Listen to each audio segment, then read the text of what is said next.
On this week's episode, we're talking about the SpaceX Falcon Heavy launch, the latest movie releases including 50 Shades of Grey, and Martin tells us how Google are launching a brand new venture into the gaming world.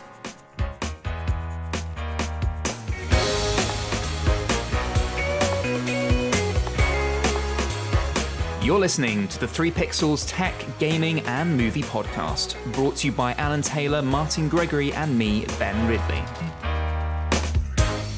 Hello and welcome back to the second episode of the podcast. Thank you to everyone who tuned in to the last episode. We had a great response over social media and over feedback that we received through the various channels that we've been trying to get feedback off everyone. So thank you so much for everyone who has been getting involved with the podcast and has been enjoying it and loving the fact that we are back. We are absolutely so happy to be back, and we've got loads of new content coming your way this week, including whole new changes and new features that we're trying to add in slowly and change things up. So we really appreciate everyone who's got involved. Thank you so much. So a new little feature we're going to try out for the next couple of episodes of the podcast is 2 Truths, 1 Lie. I thought it'd be a good opportunity for you guys to find a little bit out about us and for us to share hopefully some interesting stories with you. So, Alan, as you were the winner, the victor of the verses, I thought we'd pick on you first. So tell us your 2 truths and 1 lie. Fact number 1, I used to have a tortoise named Blitz. Fact number 2, the highest number of balls I can juggle is 5. Fact number 3, I lived for 2 years on a vineyard. They all could be true. That's the problem. We've made it difficult here. I feel like I believe the vineyard. I believe the tortoise. I think he did have a tortoise at one point. Don't forget, 2 of them are true. I know, yeah, but if I'm going to try and work this one out. If you think that's true, and I think the tortoise is true, I think we got it here. Well, I don't know. What's the second one? The highest number of balls I can juggle is 5. And can you still juggle today, Alan? I'm sure if I did it, I haven't done for a little while. If I get back into it, but I'm sure I could if I... I can't ask you these questions. That's like, cause what if that's the lie? We're going to whittle him down, aren't we? That's what we're going to do.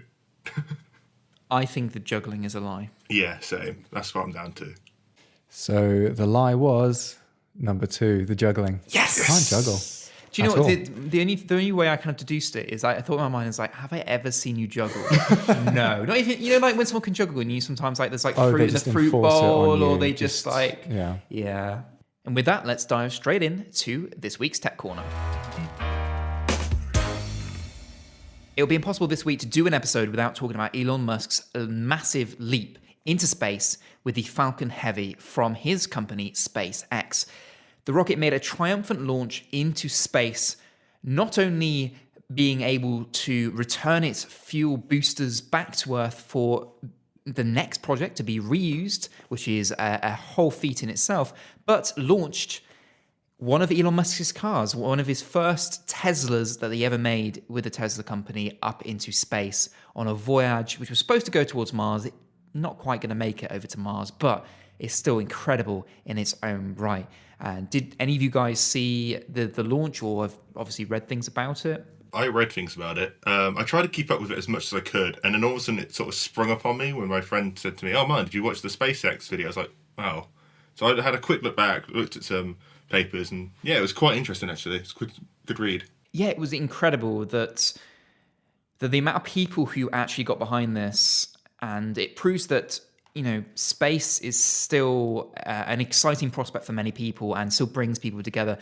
There was a live stream on YouTube, and it just kind of blew up. It broke all kind of records and was massively viewed and massively reviewed and talked about, and it was really nice to see. It was really nice to see, because I feel like there hasn't been a breakthrough space project that has really been talked about like this in a very long time. And as someone who gets excited about space and the possibilities of what could become of our venture out into the unknown, I was really happy to see this. It was really, really nice to see that it went so well, and it was really positive. I was hoping that it would go as successful as possible, because I think it kind of puts faith back into these projects that they are working, and that they're going to possibly do some really exciting things when it comes to our exploration towards Mars. Well, the other thing with it being such a huge success is, on one hand, we've got like the public's interest is just way higher than it has been in space before.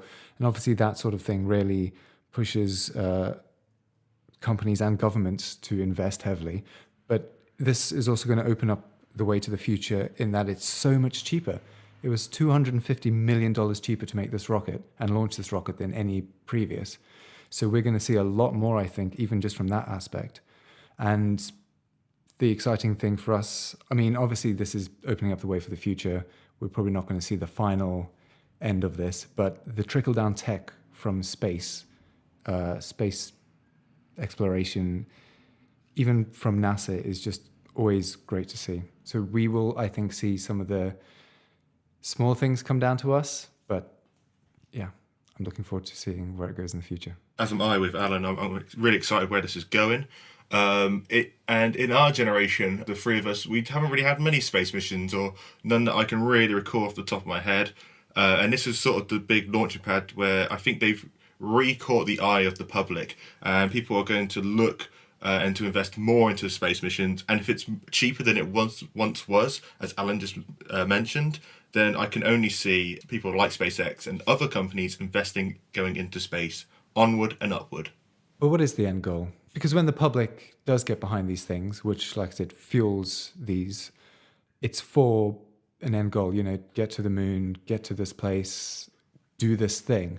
And I think if we have an idea, an ideology to all rally behind, this will really push it. Well, Musk hopes that the Falcon Heavy will help with interplanetary exploration and assist with the mission of NASA, the American Space Agency, as we all know, as it works towards a return to the moon for the first time since 1972 and eventually landing humans on Mars before the middle of the century. So it's kind of taking us towards this goal of colonizing Mars. That's the whole aim of the project. By using reusable tech that can save money and make it more efficient to do regular launches into space. Turning the tables a little bit, there has been some criticism about this, and I'd like to play a little bit of devil's advocate here by saying that people weren't that happy that he took it as an opportunity to promote his Tesla brand as well by launching one of the original Teslas into space. Critics have seen this as a problem with the ever-growing issue of space rubbish, space garbage, and all the bits, dust that's been going around the planet and orbiting and has been causing a lot of problems. There's been several satellites that have been taken out by older satellites that have broken apart as they've been no longer needed.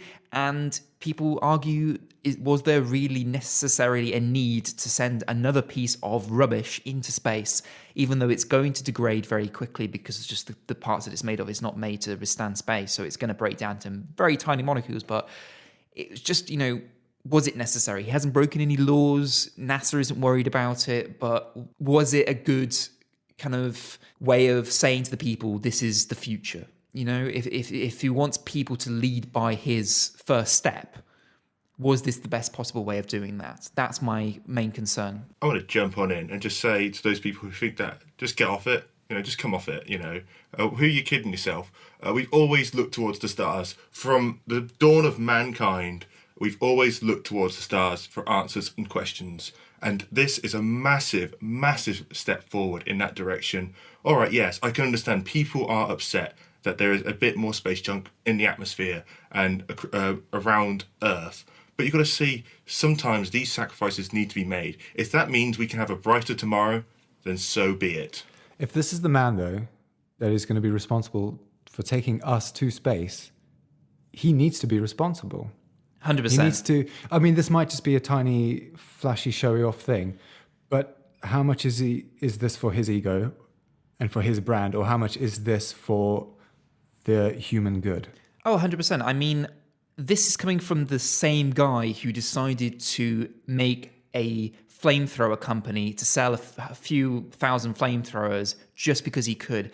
I mean, honestly, I actually explained this to my mum the weekend and told him about, because she doesn't know much about Elon Musk. She knows of him as a person and has heard about the whole SpaceX thing. And I told her about this whole flamethrower thing, and she's like, this sounds like someone who's a little bit unstable.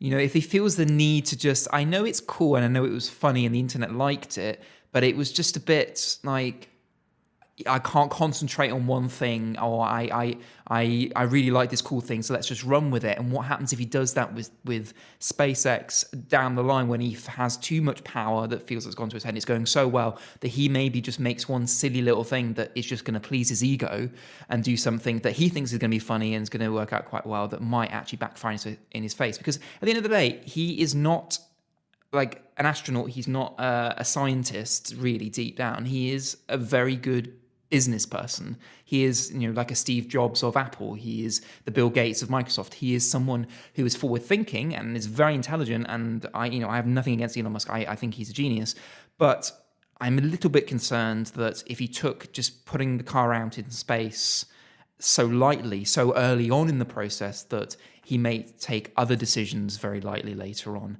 As important, and this is why I'm kind of saying this, as important as the space exploration is. Yeah, absolutely. And he pretty much is the Tony Stark of our reality, really. Yeah. And he's not obligated to be responsible for us. But if he's going to do these massive, huge projects in the name of humanity to push us forward, I feel like he does need to be more responsible. So there we have it. That's been everything for this week's Tech Corner. Let's head over now to the Movie Corner with Alan. To continue listening to the podcast, enter any 11-digit prime number after the beep. Beep. Thank you very much. So I've been to go see two big releases since the last podcast. And initially I was going to review them separately, but they deal in very similar themes that I thought it might be more interesting to talk about them in the same conversation and look at how they approach the same subject matter through a different lens. First one is The Phantom Thread, the critically acclaimed Oscar-nominated art house movie. Yeah. Okay. The second is 50 Shades Freed. Anyway. Sorry, what was the second one? The 50 Shades Freed. 50 Shades of Grey, So, Freed. yes. Which is the third installment in what is probably considered to be the biggest joke of a movie franchise that exists. Why, Alan? Why? It was going so well. All right, well, we'll get to that in a second. So let's talk about the better film. For those who don't know or haven't seen them, The Phantom Thread is Paul Thomas Anderson's latest period drama. This time it's set in 50s England, but not just set, it does feel like it's been plucked straight out of the time period, from the gorgeous visuals that invoke Palin Pressburger and to the score beautifully composed by Johnny Greenwood, which really just encompasses the on-edge romantic quality. So it just feels straight out of the 50s as a film. I also saw it on 70mm, which just cinched the deal. It was just the perfect way to see that. And the movie follows Reynolds Woodcock, who's played by Daniel Day-Lewis in his final portrayal before his retirement, as a designer dressmaker in London with his sister Cyril, who runs the business House of Woodcock. So Reynolds is this impossible artist that over-demands control and order from everyone, especially his muses, who he quickly falls in and out of love with, and it's up to his sister to pander to him and get rid of them when he grows tired of them. Without going into too many details, he soon goes to the country. We see the cycle go again when he falls in love with a young lady called Alma, played by Vicky Krieps, and we soon see that she's special, and he doesn't quite anticipate her to be different from his other muses, and she deals with him in her own way and really keeps up with his domineering, controlling, and at times childish behavior. Yes, I saw the film at the same time as Alan did, so I kind of experienced it as he did as well. And as a movie, I think it was fantastically made. It is very much an art house film in the way it came across to me, but you can't deny the skill gone into making every aspect of it, from the costume design and the set design and the sound design. Just hearing it as I did in the cinema and seeing it on film, not digital, actually on film with something that of this period that features some fantastic actors in it. It was incredible. It was a really, really great experience, and I enjoyed the experience of watching it as an art, as a piece of artwork. And the reason I'm saying that is for me personally, the film never moved me in any general direction. It never kind of made me feel anything particularly at the end. I didn't feel like I had experienced anything, which is a big part of the movie-going experience for me. I like to feel like I have either learned something or I've felt something emotionally or been humoured or something, and I just felt like it didn't really do anything for me. And that might just be a thing with me, that movie didn't line up with me in certain ways. I'm not really too sure, but I can't deny, and this is no negative towards the film in terms of the way it was made. I think it was made very, very well, and as someone who likes to see the ins and outs of films and see the production behind it, there's no doubt that a lot of effort, a lot of hard work went into this, so they should be very proud of what they've produced. It just didn't line up with me. It just didn't do anything for me, and I think that's probably a personal reflection more than a physical reflection of the film. So this might be your speed. By contrast, 50 Shades Freed is the third and final part of the 50 Shades of Grey series. You're very much insulting me there, aren't you? So the film opens with the marriage of Christian Grey and Anastasia Steele. And then we go into their honeymoon where unintentionally, I think, both of them just look bored. Okay. So I have to say this now of this film. Have you ever watched, like, when they talk about these films, like, you say about they look bored? Like, I watched someone, Graham Norton, talk about their film. Oh my God. They just had no chemistry and they look bored of each other. I'm really sorry, I have to add that in. They really don't have chemistry, and they haven't from day one. But yeah, that's a problem with the whole series, I think. And I do like both of these actors, so it's definitely from the direction and from the writing. Mostly the writing, I'd say. This was written by the author's husband, so that's probably saying something. Yeah. But at the beginning, there are brief moments of his old controlling demons coming through, but they're just so quickly justified and wafted away, and they don't keep any of the flaws that could keep this interesting. And then the rest of the movie largely revolves around their newly married life and the problems that are faced by any uber wealthy newlywed couple. As Ben, I'm sure you can relate, problems with my mansion's decorator flirting with my husband. And Are you trying to say that I'm married or that I'm rich? I just couldn't get uber wealthy newlywed. I'm both, apparently. Okay, sure. Yeah, I mean, this is truly speaking my day-to-day problems. Yeah. Or it's just... And, you know, oh, my friend's boyfriend might be cheating on her. Just these clearly soap opera fluff stories. And I think the screenwriter knows they're boring, because every now and again we get more soap opera drama with the bloody stalker with a very confused agenda going after Christian Grey by way of Anastasia. And drama's kind of generous because all of the conflict in this is cleared up within minutes. Nothing is given the time to become tense or dramatic. The bodyguards they hire do a very good job of stopping the stalker every time he gets near them. Oh, those pesky bodyguards doing what they're doing paid for. Oh. And I know. The whole point of this isn't about the plot. It's about the sexy time stuff. And as with all of these, it's just so bland and uninspiring and tame. From what I understand, they took the key aspect. They took what is the key aspect of a 50 Shades of Grey book? And it's the intimate moments. And I feel like they decided, I know obviously they couldn't portray the whole thing because then it would be a very different type of film that Martin normally watches on his own after the podcast. So I know they couldn't actually put all of that into the film, but it does feel like that is kind of like the heart and soul of the books and of what would be the movies. But from my understanding, that kind of hasn't seen. Yeah, they very much castrated these movies. Yeah. That's a good way. That's a very good way of putting it. That now. Yeah, you should be very proud of yourself. Yeah. But the reason I wanted to compare both of these movies, as opposite as they sound, is because in theory they're both about dominant, controlling men entering into an abusive, masochistic relationship with a younger woman, but she turns the tables and wrestles for equal power. So on paper they both, because she does turn the tables. Yeah. I can understand where you're going with this, but every single step where the Phantom Thread goes the right way, 50 Shades flounders. Reynolds and Alma have this very interesting, beautifully dysfunctional relationship that, I mean, even you must admit, genuinely feels based in love and understanding. And understanding of the demons that haunt them. But more importantly, it doesn't glamorize them. You do feel disgusted by the way they treat each other. And Christian Grey, on the other hand, is presented as a knight that women should want and want to fix and get rewarded with airplanes and cars and limp-wristed slaps on the bottom. It's just awful. And not a great message. And even though Phantom Thread is a drama, and through all its sadness and dysfunction, it has genuine humor in it.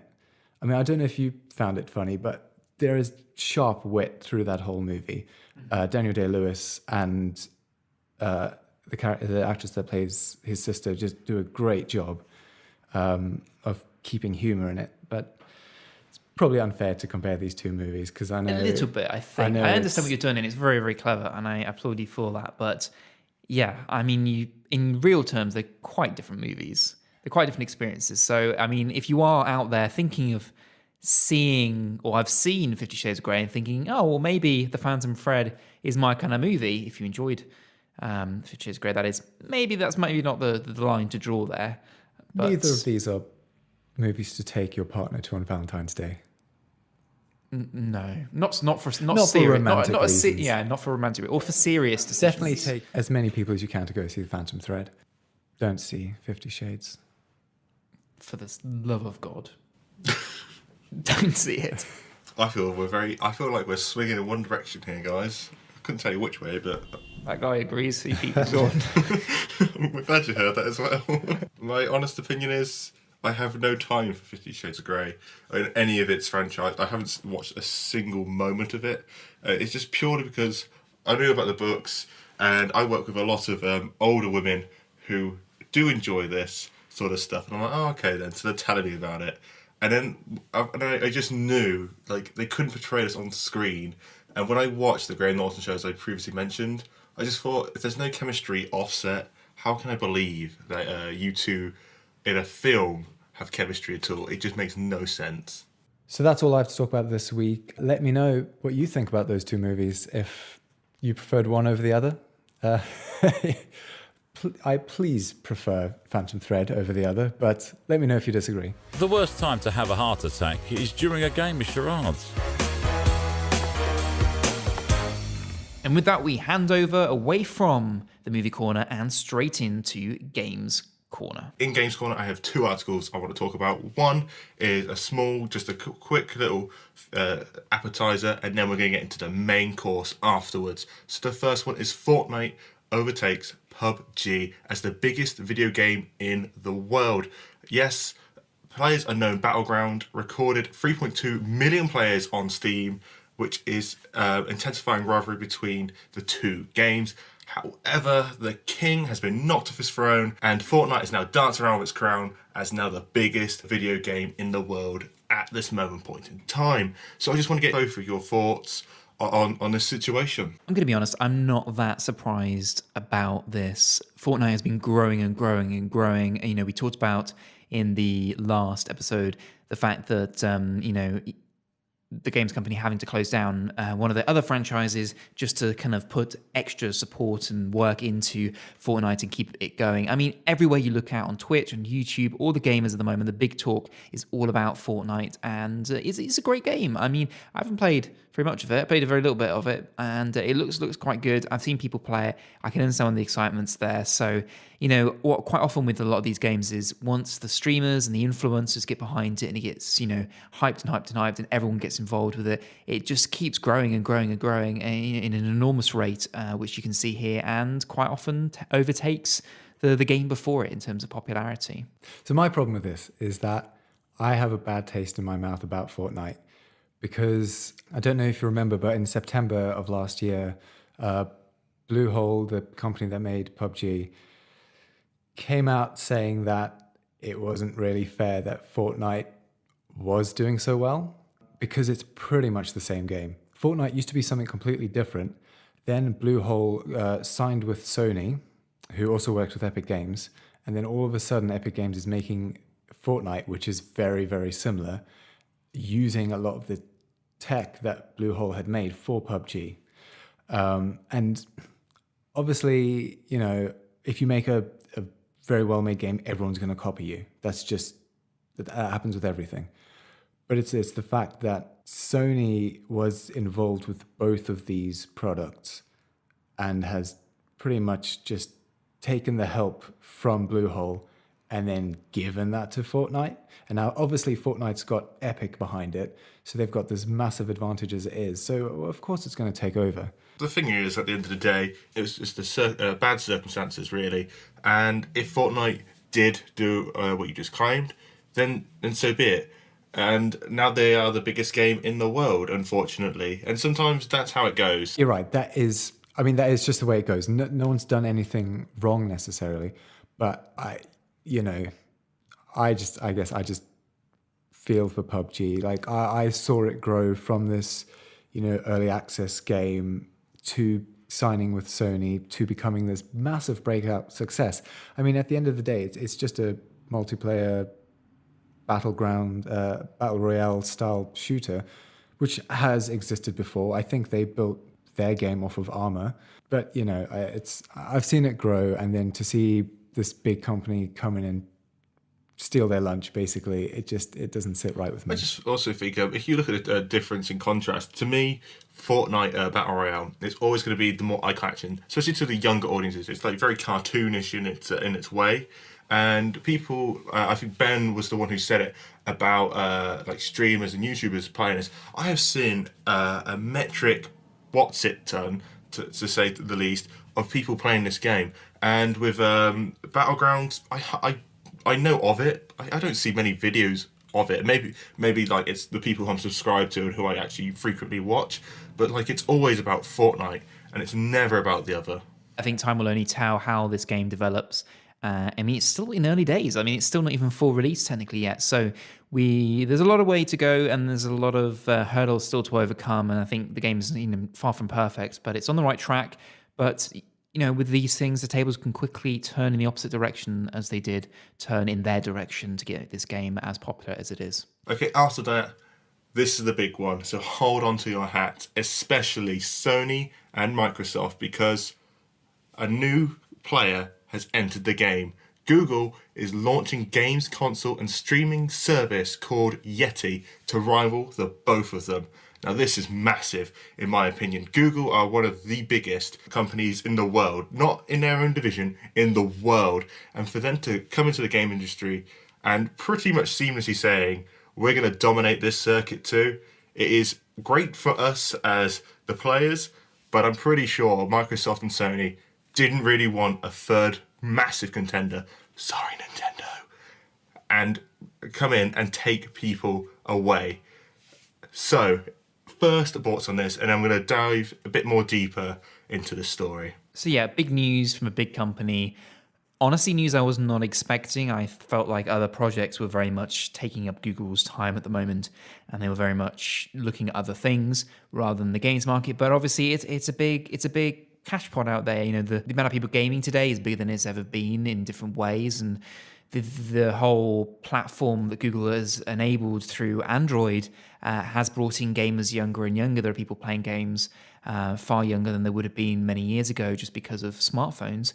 So it is a piece of the cake that looks very appetizing to a company like Google, especially because they haven't really set foot into what I would call the serious gaming market rather than the kind of amateur type small indie games, smartphone games, that kind of thing. So it's going to be interesting to see. I would like to see Google do it in their own kind of Google way, which is maybe offer a service that you can stream games to a device so it's less hardware dependent. I feel like generally Google offer cloud-based services a lot more than they offer physical products. I know there's the Google Pixel, things like that, but when it comes to services they do, like Google Docs, like Google Play Music, and Google as a platform itself, and Google Mail, and all the things that Google generally offer, YouTube, they're all products that exist through the web and that you stream through the web and are very web dependent rather than being device dependent. And I think it's what makes Google such a great company, is that you can use their platform no matter what ecosystem you're on. Yes, you can buy a Google Pixel and you can buy, the Pixel laptop even, but you don't need any of those to still get full advantage of their platform. Yeah, I think it's really interesting to see Google come into this market, because we've been needing a Netflix-style games renting service for a while. Game selling market's kind of become stagnant. We haven't really seen anything interesting happen for a while. So that sounds great. But building a console, I don't know. 2 years ago, you could have told me like consoles, are dying out, and I would have believed you. I know the Switch has kind of switched that around, but I don't know. I don't think it's the consoles that make the money. So if they're just making this device to sell their service, I can see that happening. The difficulty is it's a very saturated platform as well. It is going to be very hard for them to break through and do something completely innovative, because there are already devices that use the Android operating system to do cool things with. You've got NVIDIA doing the NVIDIA Shield, where they have the TV version. You can plug it into your TV and you can open apps, play games, do all the kind of things you do. Then they've got the portable Shield, which lets you stream games from your computer. So if you've got a gaming computer in your gaming room or wherever your gaming computer may be, you can stream that game to your device to play in your bed or play anywhere else in the house over the network. And plus, NVIDIA are also testing, and it's in beta at the moment, you can get access to it, but you have to be on a waiting list, to a platform which is just like an application you store on your computer, Mac and Windows, which lets you stream games from their servers where they actually run the games and play them, and then you're just kind of connecting to the server and playing them off the server. So it's not device dependent. You don't have to have a powerful computer or particularly a Windows computer, which is normal in the computer gaming world, to actually play the games. So it's going to be complicated. It's going to be quite difficult and challenging for Google to do something truly different. I agree with Ben. What he said, it's a bit more saturated out there. But if anyone can crack it, it's going to be Google, especially to rival the free. I'm going to include Nintendo here because I don't want to upset Alan anymore, and PlayStation, Xbox. A bit more context in this article. They're saying they want to make a futuristic game streaming service with the possibility of a console. So I'm sure they'll probably release the console with the streaming service at the same time. To me, it makes no sense having like here's a release for like a stream service and then have the full console. Although I will agree with Alan, he said that consoles seem to be dying out, but I still think they have a bit more tenure in our lives. As well as in 2018, they're going to rely on faster internet service, which will run similar to PlayStation Now. And both Yeti and Now, just as a bit of context, and you have the concept of Netflix with streaming titles on a one-off subscription basis rather than selling the hard copies.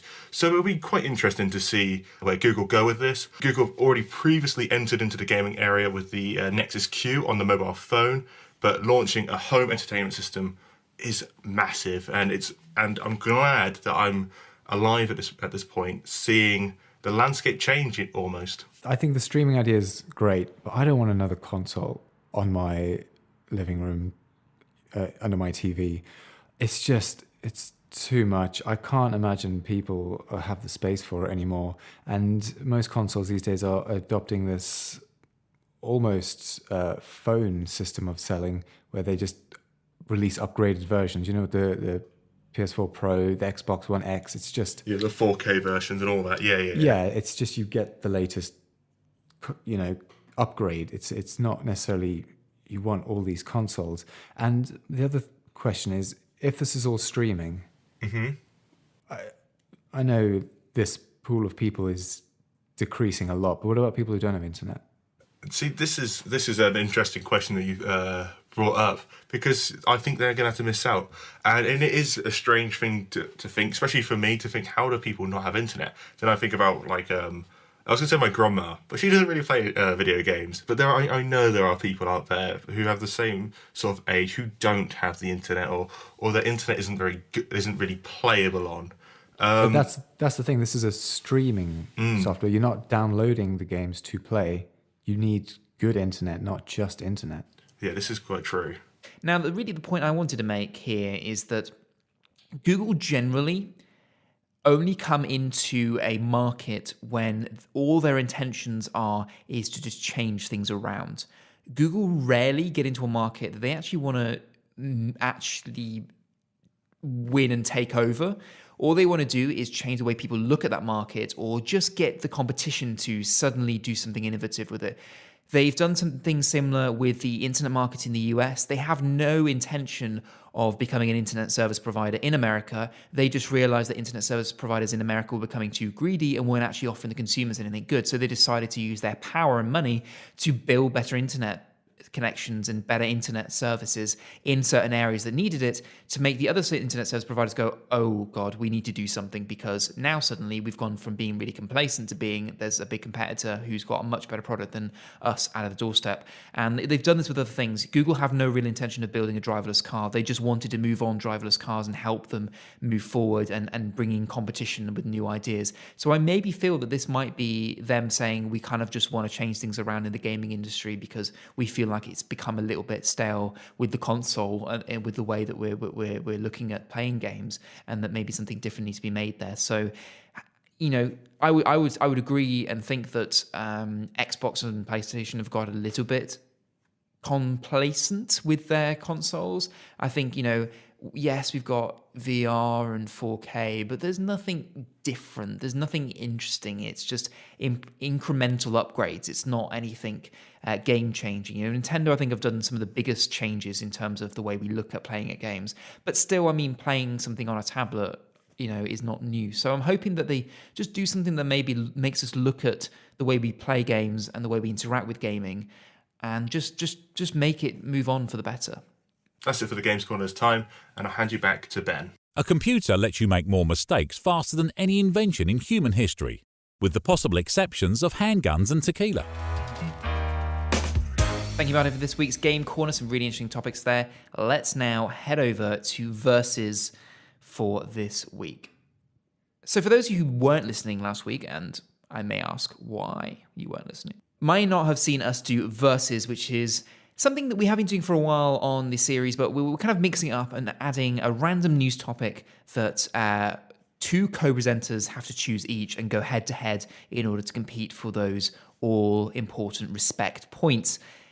Now, as Martin lost the last one, he is going to be hosting and being the judge of this next one between Alan and I, and I'll leave the rest to him. Please be kind to us both, and over to you. Thank you, Ben, and thank you for last time out not picking me. I understand. You have to see Alan the next day and whatnot, so I see why you picked him. You both were pretty poor with your topics last time, but I just think Alan's was less poor. Okay. I won't throw a temper tantrum like the kid and his gloves then. So, as Ben has just explained, you will now present your funny articles and I will judge them. So, Alan, as you won last week, would you like to go first or second? I'll go second, please. Oh, he's going to throw me into the fire first and then test the waters, see how it goes. So, Ben, as you're new to this, I expect good things. Everyone says beginner's luck. I expect a cracking good story from you. So, Ben, whenever you're ready.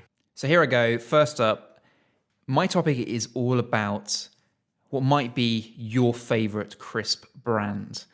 Now, what a lot of people might consider to be an April Fool joke, popular brand Doritos have announced their plans for crisps, especially designed for women. No, you haven't heard me incorrectly. The lady-friendly version of the popular tortilla chip will make less of a crunch noise when you eat them, will be smaller in size so that you can fit it into your little bitsy purse as a woman, because you need one. And the packet is specifically designed to meet the needs of a woman. and not going into small little pieces, as the woman, the representative from Dorito, explained, so that you haven't got to tip the bag into your mouth like guys often enjoy doing when they eat Dorito chips, which women might not enjoy doing as much. As you can guess, this kind of brought a little bit of an uproar for women who might not like to be told that they can't eat the men's chips and need specially made chips just for them.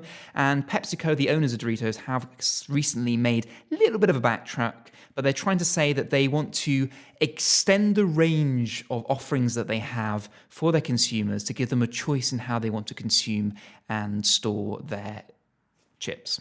So there we have it. The problem is, though, this decision was born out of marketing research. Yeah. There are some women out there. But no common sense, real common sense. Yeah. So some marketing execs read the feedback somewhere of like, oh, these women want smaller chips, and then decided to do it. So I just want to put a quote in here just before we wrap this up. So this is a quote. This is from the global chief executive at PepsiCo. This was an interview on a radio. She said, "When you eat out of a flex bag, one of our single-serve bags, especially as you watch a lot of the young guys eat the chips, they love their Doritos and they lick their fingers with great glee. And when they reach the bottom of the bag, they pour the little broken pieces into their mouth because they don't want to lose the taste of the flavor and the broken chips in the bottom. Women would love to do the same, but they don't. They don't like to crunch too loudly in public, and they don't lick their fingers generously, and they don't like to pour the little broken pieces and flavors into their mouth." Can I just say, this is a quote. From who, sorry? From the global chief executive at PepsiCo. They've clearly not who known own my Doritos. girlfriend. She just crunches them away as much as she can. Wow. What a wicked article. But amusing, I think a completely amusing article. I was very amused by this. Wow. First thoughts, Yeah. Martin? Interesting. I would never have thought in 100 years you'd have gone down that route. I think it's just so fantastic. Like, it has everything. It has upsetting people. It has a great quote that I just love. Alan, this is a tough task now. Yeah, I'm up against it now. It was meant to be just another cardiac surgery, adding to the growing number of heart transplants in the country. Doctors at Apollo Hospital on Saturday went into an operating theatre room to give 56-year-old man dying of heart failure a new heart.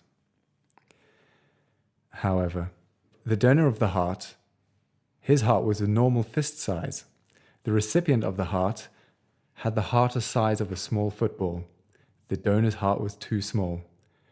As they found this out, I don't know how they didn't realize this with scans beforehand, the patient's lung pressure was shooting up 4 times the normal amount and time was running out.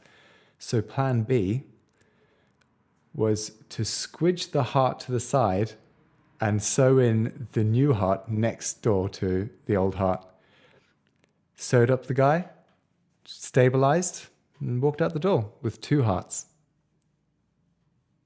Can I just say, the opening to that, I was proper cracking up trying to hide it. It was just, I was like, it was meant to be another surgery.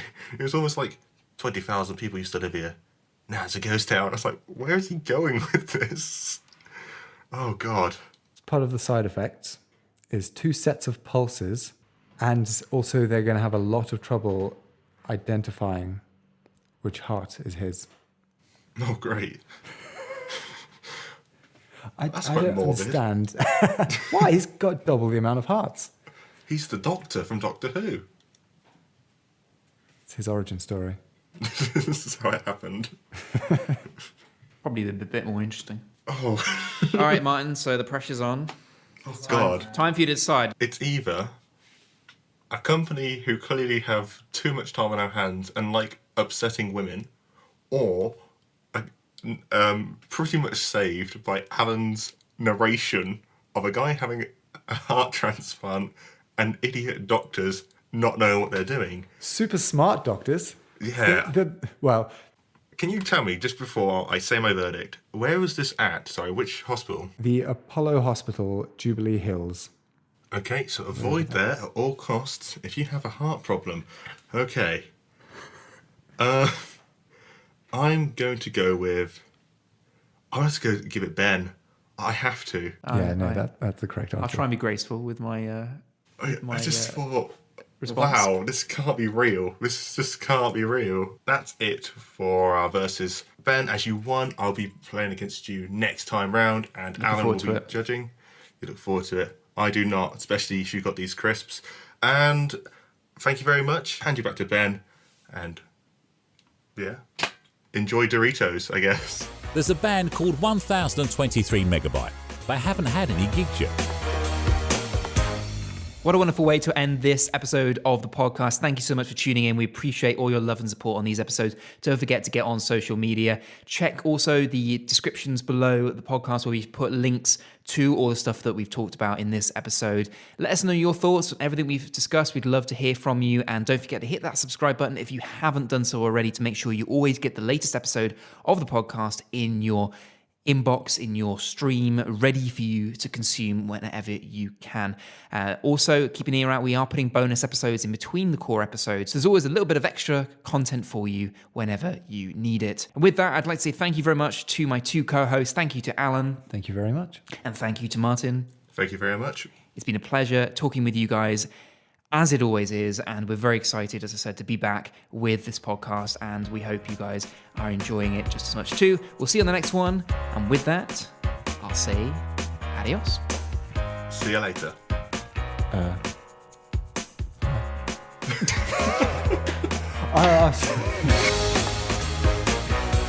You've been listening to the 3 Pixels Podcast, a production by Alan Taylor, Martin Gregory, and me, Ben Ridley. Music provided by Epidemic Sound and exec produced by Abrupt Audio. With that, thank you for listening. We'll see you next time. Good night. When I was working yesterday, a guy actually, one of our regulars came in, and he came in with like these Dorito packets, and I just now put 2 and 2 together and went, that's what they look like. Sorry. So I have seen these, by the way. I have seen these. What, Doritos? No, the Doritos for women. As they're claiming it to be. Oh, Wait, really? no. Yes. Honestly. Like it just hit me just now. He came up and he had those chili heat waves in one of those rectangular ones. I mean, I don't even have a photo of it, so I don't know Yeah, what you've seen. Honestly, it was like what they look like. Picture So like Doritos. a guy had these. Yeah. So it couldn't be them. They're only for women. Yeah. Oh, apparently. It's like the Yorkie bar. Yeah. It's like the Yorkie bar, not for women. But what they look Not for like men. is picture a normal sized Dorito just shrunk really down, and they look like Oh, really? Weird, I wouldn't have thought small Doritos would look like Doritos shrunk down. Shut up. But they're like it's hard to explain. Like this, they're very tiny, like real small crisps. Honestly, and if that's them, I have seen them. Martin Gregory, they're like really small crisps. 2080. Small crisps. That should be their slogan. Doritos. They're like really They're like small. all Doritos, but just a little bit smaller. Anyway, all right. I'm gonna shut up now. Let me wrap this up, please. Before I'm going to I have to outro listen. I have and to then listen shut up. to all this. You know.